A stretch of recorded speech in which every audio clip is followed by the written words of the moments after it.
Feel like the answer everyone would say would be more resource, more capital, more time, more yada yada. I think a lot of the advisory stuff I give is when people are just building product, building, it's like maybe your roadmap needs to have something where you start taking stuff away rather than adding more on. And that concept of focus is a powerful thing, like do less but better. That's hard. It's hard for, well, I think all of us that have been in this constant like grind. It's like you got to pack every moment. So while that's hard to say and do, I think it's the right advice is like pick the things. And I think that's it. It's like really trying to figure out the highest possible leverage in existence.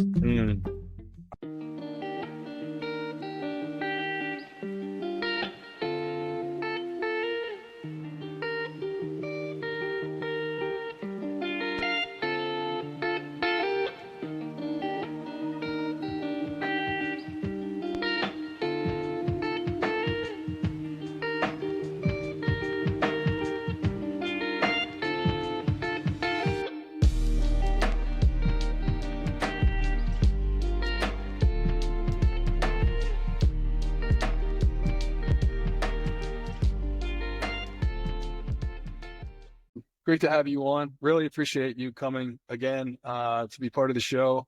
Can you give everybody just a little bit of background on Evergence and how you get started with it, how long you've been in business, and what you do? Yeah, sure. And thanks for having me, Andy. Pleasure to be here. So Evergence formed it in, 2017, I believe. I was at the end of an operator role in a global private equity business that I helped turn around and scale and build net new products. And so the job there was kind of done. And I've always had this fascination with building businesses kind of the old fashioned way. Like you don't need venture capital. You can build a business on the benefit of customers and make a solid profit margin and do it that way. And I think that durable capability over years, decades, and into centuries is something interesting and seems to not be talked about a lot these days in the age of AI that we sit in. And so the real quest for me was I needed a way to get really smart about a lot of things and touch a lot of businesses. And so I had grown up in the business of management and strategy consulting, and then also sideline on that had been operating my own entrepreneurial endeavors and helping other entrepreneurs build. So, here we are 7, 8 years later, and there's really three core markets that we work against. One is high growth startups. And typically in that case, they'll need help going from 0 to 1, building a new product, putting a pitch deck together, a financial model, help with messaging, essentially just get from like 0 to profit, right? Or like infinite runway. The second level is mid-market private equity. So I've been doing that for, I don't know, depending on the account, 10 to 15 years as an operator and as an advisor. And that's really the primary growth lever most businesses use, which is acquisition integration. And that's a way to improve the structural EBITDA, your income statement, and increase the EBITDA multiple and the valuation of the firm. So working with, I guess it'd be private equity funds, a number of their portfolio companies on product and technology due diligence, and then also post-close value creation. Then the last one is Fortune 500 and Fortune 1000 companies. Typically there, they have a really precise need. So my partner will be helping them with like experiential activations and brand to help communicate appropriately to the market and grab attention. And then in other cases, I will help them with product management, core skill sets, some competitive strategy, defining future moats, and building net new. Now, across all three of those, you see AI playing a horizontal lever. So it's starting to become the conversation in every conversation. And then I guess where I'll pause is that I have, a math degree. And so I've been involved with build, scale the number of artificial intelligence companies, products, and technologies over the years. So it's kind of like everything's coming full circle. So both ends of that spectrum, the unique technical achievement and innovation, as well as the business acumen on the other end to to provide value, as you say, value creation to customers and the ecosystem at large. So that's really interesting. So the three, it sounds like those are pretty distinct groups. You got brand new startups, you got middle market, private equity, and then you have Fortune 1000, which I'm guessing tend to be larger, more established than the private equity groups that you work with. How do you think of the common thread between them? Those are all serviced under one roof. So you have to, you kind of balance those priorities, I imagine, but how do you tie them together in terms of what's common between all of them?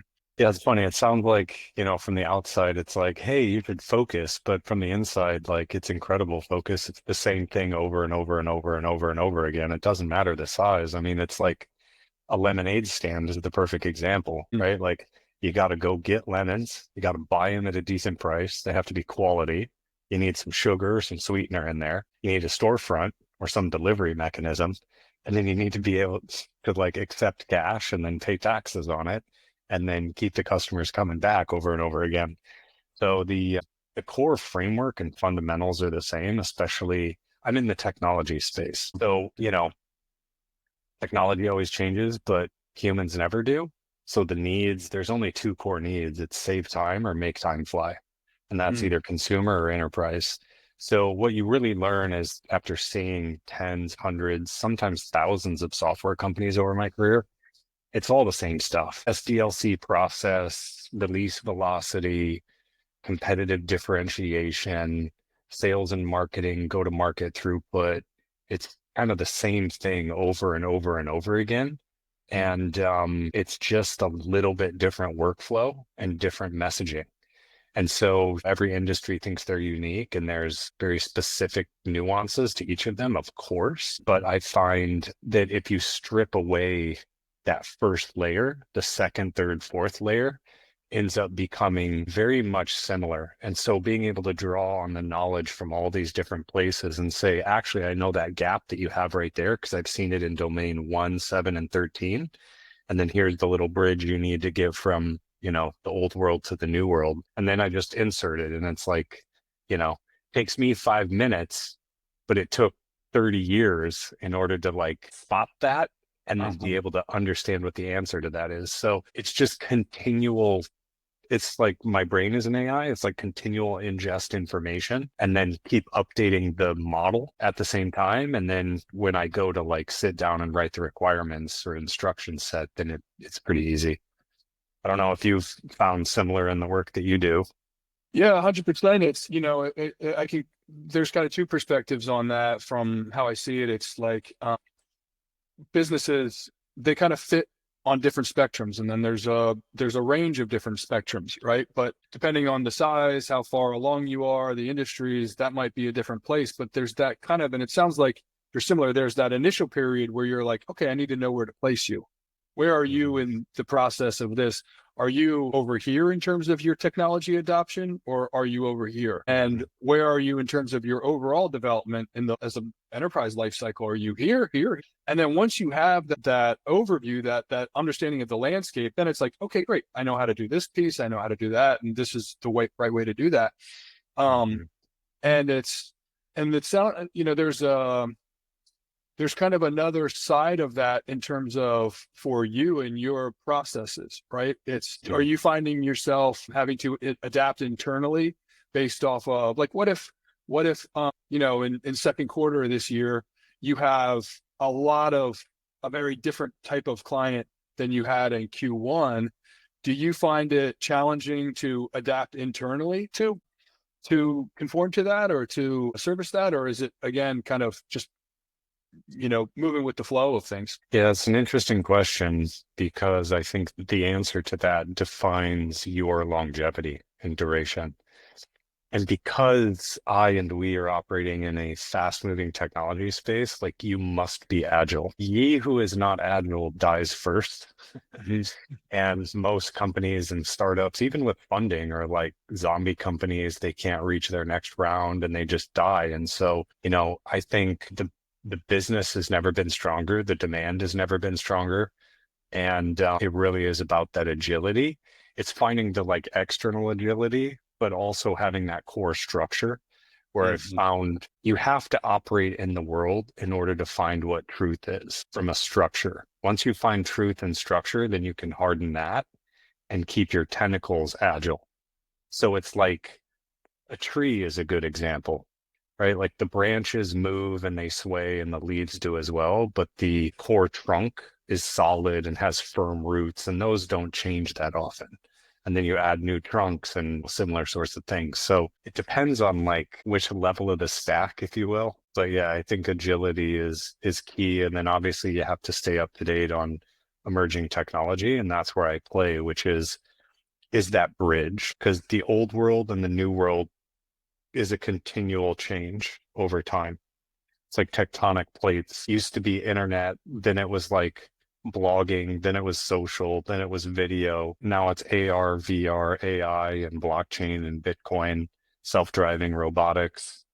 So, the names change, but the desires and the needs stay the same. So, Let's talk about what's really important for you as a business to grow and how you think about what you want to achieve and grow your business. What do you tend to put as your priorities into? Are you looking for growth as a business? Are you looking to make more connections? Relationships very important. Are you looking at top line, bottom line? Are you looking at finding the right people? How do you think about and internally judge whether you're really doing what you're meant to be doing as a business? mhm. Yeah, what's great, and it wasn't easy to achieve, but to have 100% control where we don't have outside influence on the business means that we can be more pragmatic and go slower in the short term so we can go faster. I see it as like a compounding curve that when deemed appropriate, we can hitch it like almost straight up. So for me, the bigger thing at this point is it's people, right? It's like the people on the other end of the screen that you work with. And then the thing in the center of it that you're working on together is very, very important. So is there a dynamic on either side that's positive and self-reinforcing? And then is the thing in the middle, the asset in the middle, does it have, something, a je ne sais quoi, if you will, or like, Mm. not just like generic, but there's something interesting about it that gives it like a little bit of a separation or an advantage. And that could be along any dimension. It could be along culture or process, technology, like, right, like messaging, marketing, like traction, financing. It could be any of those things. And so the stuff that's interesting, I find interesting. So I think being able to pick the right things is very important because then it's not work, it's fun, and fun will always get you farther than work. Yeah, And that it's like the 10x project, right? They talk about yeah. 10x engineers, but there's 10x projects as well. So that, and then I also try to align things up, like in terms of dominoes. Like I have a strategy in my head of like where I think everything's going over the next 50 years. And so I'll kind of pick and choose based on that to help me fuel the ramp. So it's less about time, pressure, speed, and more about accuracy of the vector. Mhm. It's really interesting what you're saying. I mean, I think that it can be very tempting to think that when we're talking about technology, business growth, the spaces that you're in, that there's a very logical, structured, and mathematical are the really key components. But also, and this is maybe where I'm spending some space, and so I'm projecting. So if it's not how you see things, feel free to say so. It sounds like there's also this intuitive lateral thinking. Sometimes you can't always put your finger on it. You're looking for something that je ne sais quoi, right? That's like, I don't know what it is, but I know that it's like calling to me, that it's, something almost emotional. Or do you think in those terms? I Mhm. mean, do you consciously kind of give credit to those signals that you get beyond being able to categorize it? Yeah, it is an art and a science. My partner helped me see a lot more of the emotional, like the unseen aspect of it. And I think it's like part of being an artist and part of being an engineer, and you have to invest and foster both sides, like both sides of the brain. What's interesting though is you can almost start to unpack into fundamental laws of the universe or mathematics, if you will, because if you think back, like this gut instinct you are pulling in bits of information, eyes, ears, sounds, life experience, conversations locked in your subconscious you don't even recognize. And at some point, it'll go through that Plinko machine and it'll trigger something. And you may not be able to vocalize it in the moment or even years later. But I think in that way, you have to be open to it. And so if you're closed off to it, I mean, let's take Mark Andreessen for a moment. He says, every single idea that's ever crossed his desk from a startup perspective is accurate and right. And it's just whether it's like timing or like all the pieces come together correctly. But it's like how you see all the startups from the .com era like failed and then they came back and there's another version of them. It's like they weren't wrong. It was just one dimension, timing, infrastructure, build out, wasn't really there yet. So yeah, it's just a lot of levers you have to be conscious of to figure out are all the things in like perfect alignment. And I think that's what great investors are able to do, whether they can write the investment memo against all of those or not. They're writing the memo in the first place because there's something. Right. Right. Mhm. And they may not, right. I think there's a lot of trust involved with that, self-trust, right? You're kind of, okay, we've seen all these different things, and I know that I've done enough of this. I've seen enough of these over time that I can spot that. And it's a lot to be able to manage consciously, right? To be able to put all those things into ballparks and hold all that in your cognition is really difficult. Humans don't seem to be built that way, but that's where the intuition comes in. That's where the subconscious comes in and says, yeah, I'm seeing something here. I'm getting some signals. There's definitely a lot at play here. That seems like that's part of, how you process things and decide what's a good opportunity for you. Yeah, you can go crazy though. If you remember the movie Pi Yeah. back in the 90s, the black and white movie where the mathematician tried to like write the equation for the stock market and you just go insane trying to manage all the variables. It's like on one end of the spectrum, you need to have like 1,000 things in your mind, and the other end, you need to get rid of all of them and say, what's the one thing that matters? And then you need to be able to like have the grit to make that bet. But I agree with you that having that track record where you can look back on your own decisions and go, you know what, I was actually right. I just didn't hold on long enough. Or lever 27 was where I got that wrong, and it was because of this thing. But ultimately, it's like all of my decisions ended up being correct. It was just maybe the difference of initial timing, duration to get to that hitch point.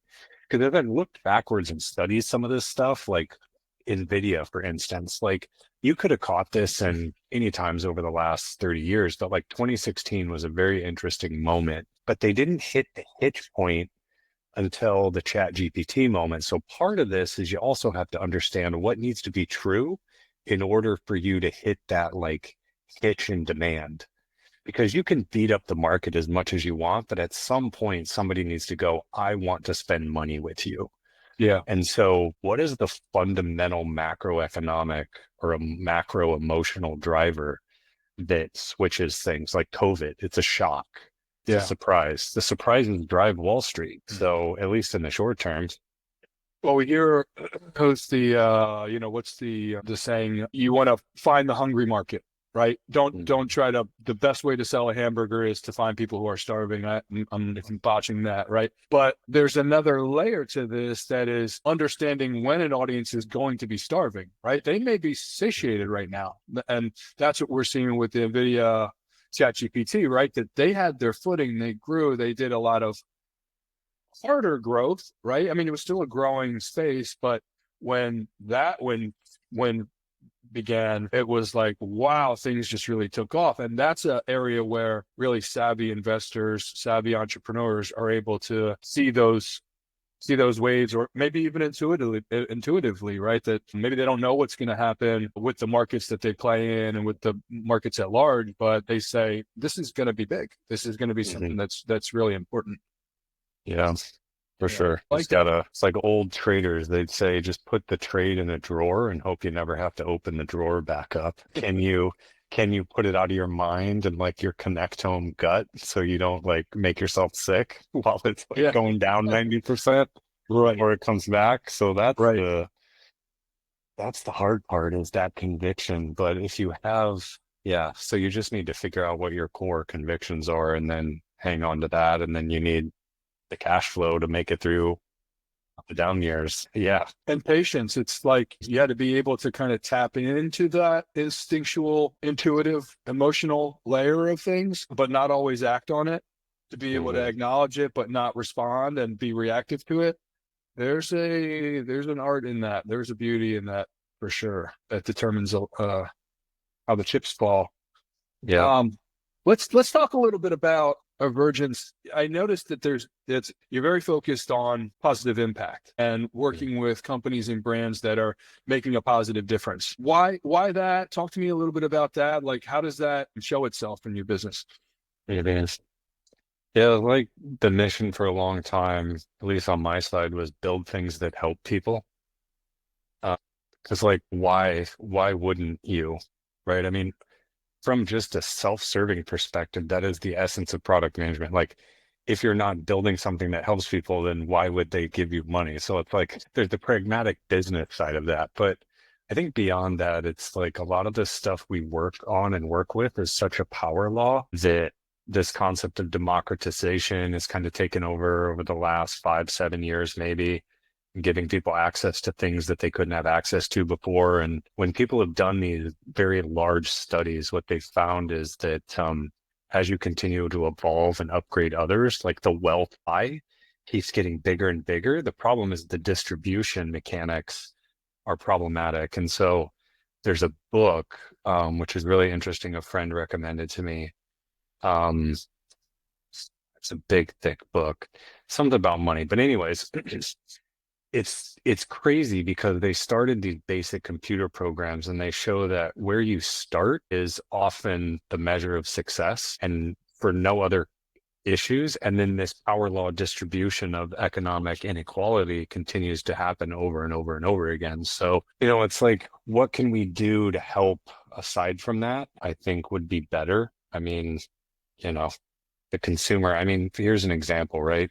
If everybody in the world made $1,000 and then all of a sudden everybody in the world made $100,000, that much more disposable income being pushed through the system would rise all boats. So even in simple examples, it's like that sort of thing. But yeah, like why do it? Well, at some point it's like, yeah, you could be the richest person in the grave, but does it really matter? Mhm. Like, okay, you raised a bunch of venture capital, you scaled your company to hundreds of billions of dollars. Now you're a billionaire. Like, okay, then what? It's like your life experience doesn't change that much once you reach like, I don't know, whatever the number is, some tens of millions. So like, wouldn't it be better if you like brought some friends with you? Like, Yeah, you like know, like, just objectively, right? yeah. Like, yeah. There's So, actually there's some research in that space that's I think the number is really shockingly low. Like generally when people hit about $75,000 in annual income, it really starts to level off in terms of how much more incremental wealth really contributes to your overall happiness. It, mhm. I think it's a logarithmic thing. It continues, you get value out of it, but it's the marginal return, right? Is just really begins to decrease quickly at that point. Yeah. Yeah, the book is named, I remembered, it was The Origin of Wealth. I'll throw it in our chat Origin here. You of can check wealth. it out Thank later. you. It's Not super read it. interesting. Yeah, super interesting. Yeah. So it's like, is there a way to fundamentally disrupt that? Um, yeah, maybe there's a place for AI in that. Yeah, and it sounds like you focus a lot on technology and helping companies accelerate regardless of where they fit in your buckets of where in their development cycle they are. But if they're already making positive impact, if they're focused, then helping to accelerate that is that kind of a direct, semi-indirect way of doing good yourself as an organization. It's if we're helping spread the positivity of other organizations who are doing really good, Mhm. that's a contribution in itself. Yeah, it's just like values alignment. If you talk to a lot of fundamental investors, like deep in the space, one of the things they'll talk about is like, do I have values alignment with my partner? Right? Just somebody that I'm working with, like all the way down to the core level. And then that partner could be a person, it could be a company, it could be a customer or whatever, right? So then if you get into conflict, like you go down a level, do we still have the same values or are we disconnected on how we make decisions and operate? So it becomes really important. But yeah, even things like the Leaping Bunny certification in the beauty industry. We're animal lovers here and animals don't have a voice on this planet. So humans spend a lot of time talking about how I don't have this, you have that. There's a lot of conflict, but cats, dogs, even beyond that, they don't have much of a voice, and yet they're impacted by the decisions that we as a human race make. So things like that, where it's like, okay, humans, you want to look younger. I get it. Like that's fine. But can we choose a company and a product and a process that doesn't hurt people on the way to like giving us what we need? And so I think that is part of like where we want to go is like benefit people, but don't hurt others in the process. So it's like, I think it's sort of words to live by, or at least we do.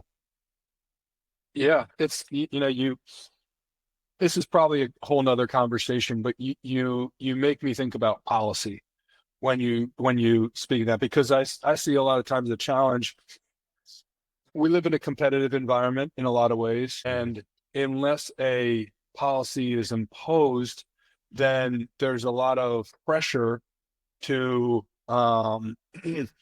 do whatever opportunities may be available to advance your own spot where you are, right? So if you can save 2 cents, penny on the dollar by testing on animals versus not, Mhm. without regulation in place, it can be hard to make those decisions.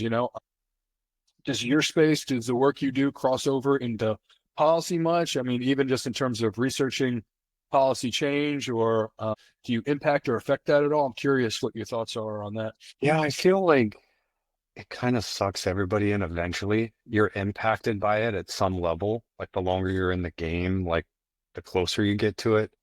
I've worked on some gov tech stuff for sure. Um, is funny. I grew up in Iowa and went to college in Iowa. So Iowa is like a huge beginning point of the campaign trail. So I Mhm. was actually involved in the 2000 election a little bit when I was in school. And so I realized that like operating in that space wasn't really where I was like best in the world at or fascinated. It was more technology. So I try to stay more into the can I like magic. I think technology is magic, Yeah, I think we're in the business of magic. So I like creating new magic tricks that help Yeah. people. And so the policy stuff, I think there's other folks that are like really passionate about it. Is there one rule that can rule them all? Like democracy as a concept is still new. I mean, we're a Mhm. 250-year-old experiment or whatever it is. Seems to Right. be going okay, but it obviously has problems of its own. So is there a perfect structure? Probably not. Yeah. But we're trying, we get up Yeah. every day and we try. So it's better than just all out war all the time. Yeah. For sure. And it evolves, right? I mean, like Mhm. democracy itself has evolved so much in the 250 years that we've been using it as a system of government here, and it's like it looks a lot different today than it did 250, and it'll probably look a lot different in 50 years than it does today. And looking to the future, tell me a little bit about what's next for the business in terms of what you're looking to achieve. What are your biggest goals? Yeah. I'm smiling because like you don't want to give away your strategy, but I will say it's like what are the things that we're good at? We're good at product, we're good at brand, we're good at connecting with folks. And so I think it's probably just going to continue to be more of that, either helping more companies and their sorts of things and tinkering with our own stuff. And that seems to be like a pretty incredible flywheel that keeps us on the leading edge and future proof and helping our clients be future proof. It's like the stuff that we're toying around with ends up like hitting the rest of the world. And then that informs what we do. And so I'm like, never a competitive space. Like we've never once competed with a former client or customer, which is actually kind of interesting because we've worked across so many different things. But yeah, I think the love of the game, the love of creation. I mean, I think at our souls, we're artists and engineers. And so it's like, what if, I mean, this is a bad analogy, but like, would Da Vinci or Archimedes like ever stop? It's like, no, they were just kind of like, oh, this is curiosity is Yeah. interesting. And so I think as long as you keep that North Star of like, be curious and create things that help people, then it can help you stay on that Well, within those guardrails. So yeah, I think it's probably scaling, that sort of situation. I have this theory. I always see I'm a very system thinker and emergence model, thinking. And I feel a commonality between humans is kind of this never ending pursuit to better know yourself and to be more of yourself. Like I would think that most people would say, I want to be even more me, or I want to know myself and be more me next year, and with better effectiveness, right? To be Mhm. able to tap into that. And so I tend to think that unless there's strong evidence to the contrary, that businesses are the same way, and that the typical organization wants to be itself even better next year. It wants to be able to know its strengths even better than it does this year, to know its weaknesses better, to focus in its space and do what it does best, more and more focused and more so. Do you feel like Mhm. that holds true Oh for yeah, for you? sure. Yeah, for sure. I mean, you hit the nail on the head because it's like all I want to do is just go build the world's most advanced technology in the middle of a forest and wrap it in a hug and Yeah. connect it to other folks so they can get some love and joy from it. Like do that over and over again. Like, hell yeah, I'm a happy camper. Yeah. Like give me some sparkling water and like some decent food and a couple dogs and family and like Apple I'm TV. in. I'm good. Yeah, I'm in, man. Yeah, Yeah. So I love the way you put that. Like create the world's greatest technology in a forest and just give it a big hug, right? Like yeah.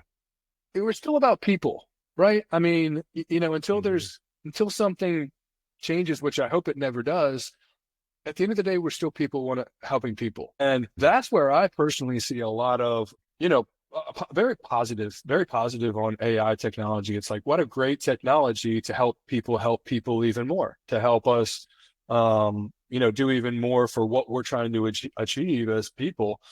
Um, and that's what we want, right? We want to improve our own experience on Mhm. Earth. And I love the way you encapsulated that with that. I'm going to revisit that vision. I really enjoy that. I really enjoy that. It's great. Close, close, like 90% of the way there, like Yeah. it's it's right there. Speak- Just gotta go Speaking grab of it. speaking of 90% of the way there, I know this is kind of not always an easy, kind of hard to place on this, and I think it's tough as a business owners and business leaders to like look at like what's missing. What is that 10%? What are the things that if there was a piece that kind of fell into my lap, or what would be an amazing thing if it fell out of the sky? What might that be for you guys? Like what could be a thing that could really help take you to the next level that maybe just isn't on your front doorstep right now? Yeah, it's a really good question. Feel like the answer everyone would say would be more Mhm. resource, more capital, more time, more yada yada. I think a lot of the advisory stuff I give is when people are just building product, building, it's like maybe your roadmap needs to have something where you start taking stuff away rather than adding more on.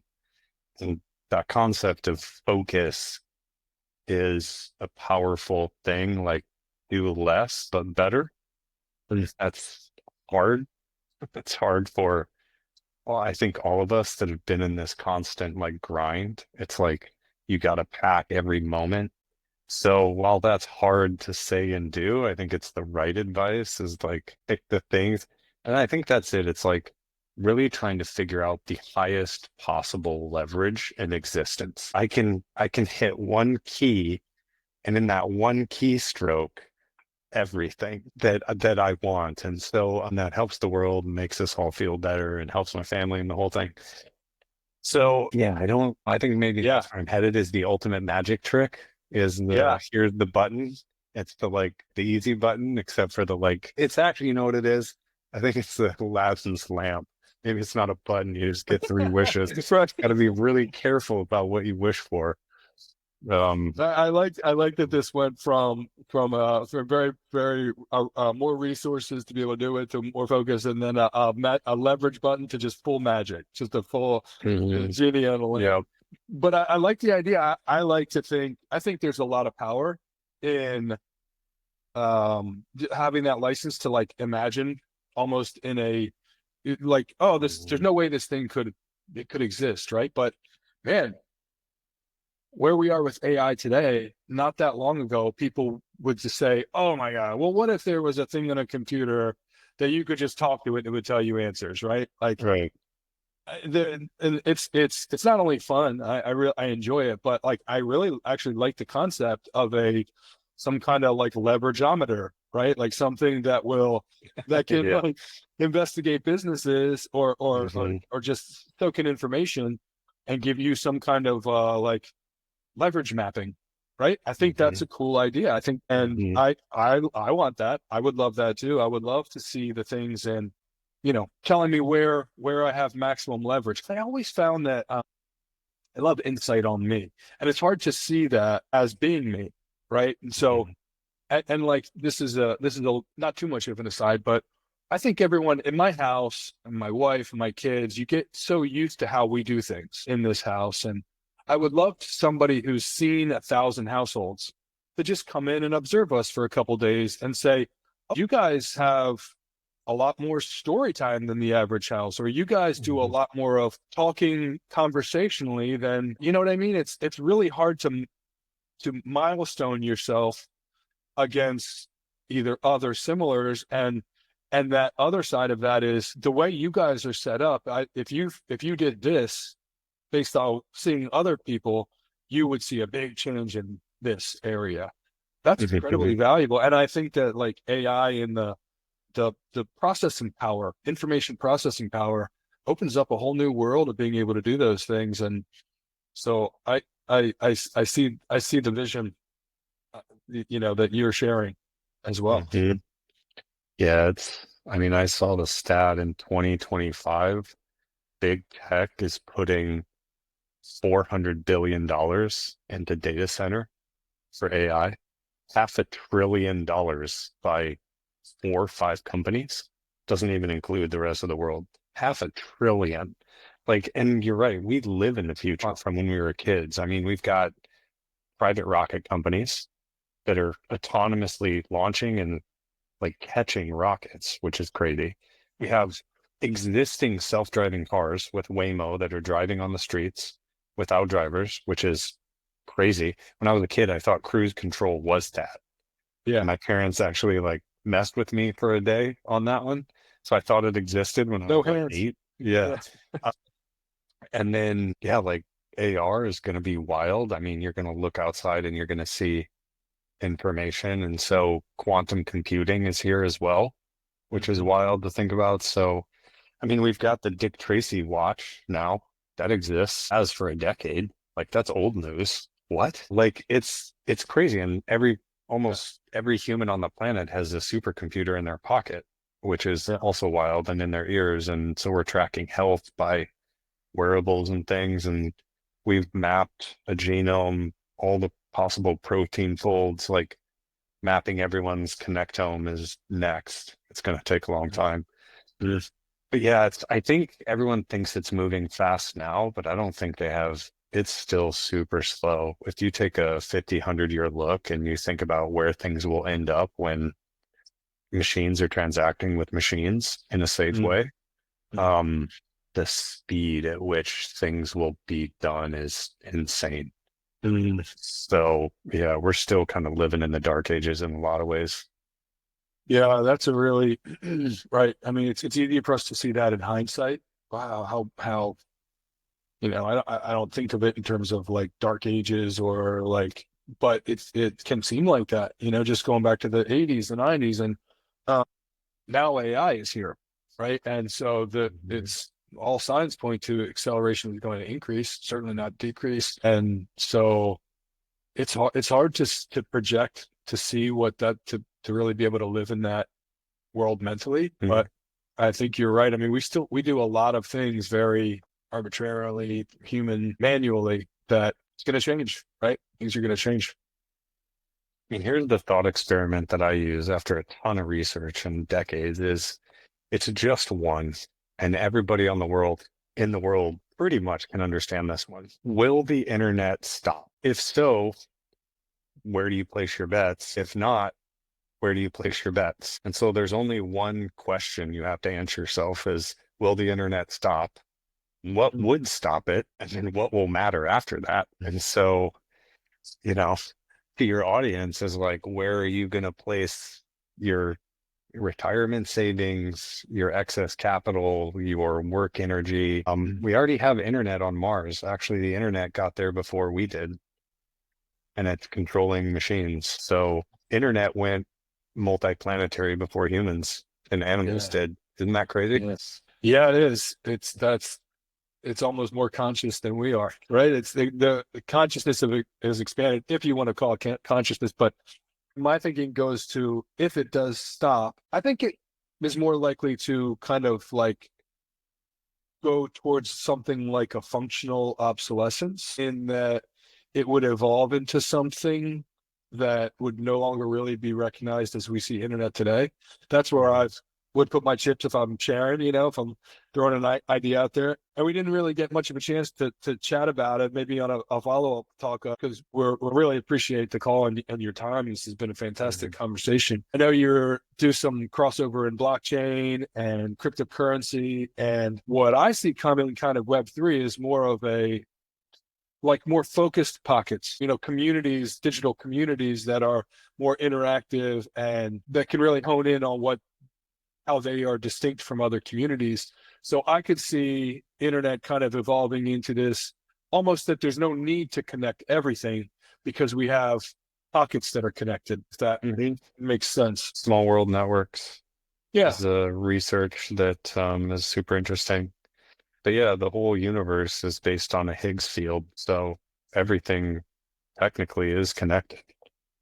And the internet already kind of exists in nature. If we just don't think about it that way. Yeah. So you may be right about your evolution. It's like we're just recreating a poor version of nature, trying to recreate what already exists in its most elegant form. Isn't that funny how, we tend to go in these cycles and rediscover things and just kind of have another way of, evolution is not as linear as it seems. I think. Messy. Ecosystems are messy. Yeah. Hypersystems are even messier. Yeah. They're elegant. Right. It's evolution kind of is natural in itself, right? And where one species may have an adaptation and an evolution, a lot of times there's something else that's being given up, or is not evolving in the same ways, and how those things play. It's makes me want to be more on the art side, than try to keep up, because there's a beautiful world. It's a fast moving, beautiful world out there. For sure. Sean, thank you for your time. Great conversation, man. I've really enjoyed it.